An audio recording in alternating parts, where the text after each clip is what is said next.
All right, let's look ahead now. Keys to this. The Steelers, in my mind, again, it's a winnable game. This is not a team that should score, 35 points. What do you need to do to win in Pittsburgh against the Steelers? It starts with not beating yourself, because if you look across to who they are, they do not beat themselves. They are the least penalized team in the league, and they're +7 in turnover differential. They're opportunistic. If you look at their numbers across the board, they're 27th in passing, they're 30th in rushing.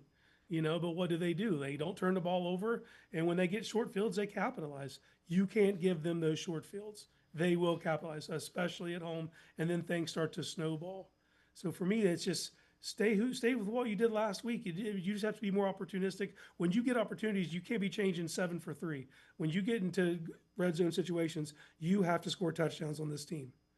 Because they seem to have a way of being a miracle team that pulls out the turnover when they need it and they get the points when they need them.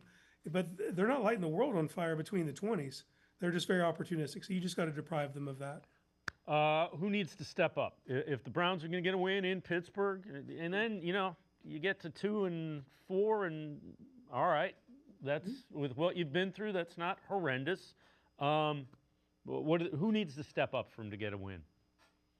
Well, when I look at the defensive side of the ball, like last week, it was very uncharacteristic because the interior of your defense, it was definitely their worst game between defensive tackles and linebackers. And you need to play fundamentally sound, fast, and ferocious against a team like Pittsburgh, because they're still going to try you. They could be 30th in the league in rushing. Arthur Smith is still going to get those attempts.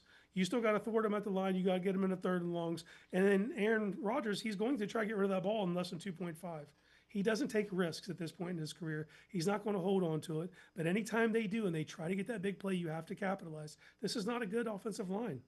And furthermore, as bad as the Browns' offensive line has been, there are several lines that are struggling at least as bad, if not worse. Pittsburgh's on the list.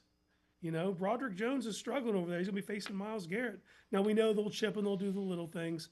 But if they try to go big play hunting, which they will with DK Metcalf, which I don't know who you're going to put on him this week. That is, for me, that is an X factor. I don't know how you're going to approach that.